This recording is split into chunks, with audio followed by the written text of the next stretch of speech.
గత 3 రోజులుగా రాష్ట్రంలో కురుస్తున్న భారీ వర్షాలకు నదులు అంటే మన దగ్గర వచ్చేసి గోదావరి నది ఉధృతంగా ప్రవహిస్తుంది. ఈ గోదావరి నది పరివాహక ప్రాంతంలో ఉన్న మన పాషిగామ అని చెగ్యాం, ముక్కట్రావుపేట గ్రామ ప్రజలందరూ అప్రమత్తంగా ఉండాలి. ఎట్టి పరిస్థితుల్లో గోదావరి తీరం వెంబటికి వెళ్ళొద్దు. నదులనే కాకుండా ఊర్లలో కూడా చెరువులు, వాగులు అన్నీ కూడా హెవీ ఫ్లో ఉన్నాయి. చేపల వేటకని సరదాకని పిల్లలు మిగతా వాళ్ళు ఎవరు వెళ్ళినా కానీ ప్రమాదం పంచుకుంటుంది. అత్యవసరం అయితే తప్పితే బయటకు వెళ్ళకండి. రాత్రిపూటలో జర్నీ పెట్టుకోకండి, ఎందుకంటే రోడ్స్ అన్ని తడిసి ఉన్నాయి, స్కిడ్ అయ్యే ప్రమాదం ఉన్నది. కాబట్టి అత్యవసరం అయితే తప్పితే ప్రయాణాలు ఏం పెట్టుకోవద్దు. ముఖ్యంగా రైతులు కూడా ఈ వాటర్కి కరెంట్ మోటార్ల దగ్గర జాగ్రత్తగా ఉండాలి. ఎలక్ట్రిక్ షాక్ వచ్చే ప్రమాదం ఉన్నది.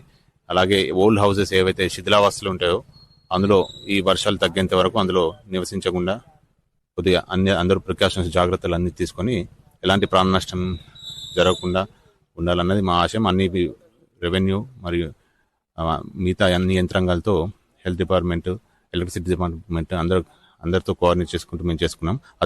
అత్యవసర పరిస్థితి ఏదన్నా కానీ డయల్ 100కు ఇన్ఫర్మేషన్ ఇస్తే మేము అందుబాటులో ఉంటాం. ముఖ్యంగా కోట్లింగాలకు వచ్చే భక్తులు ఎవరైతే ఉన్నారో అక్కడ మేము ఆల్రెడీ మా సిబ్బందిని పెట్టాం.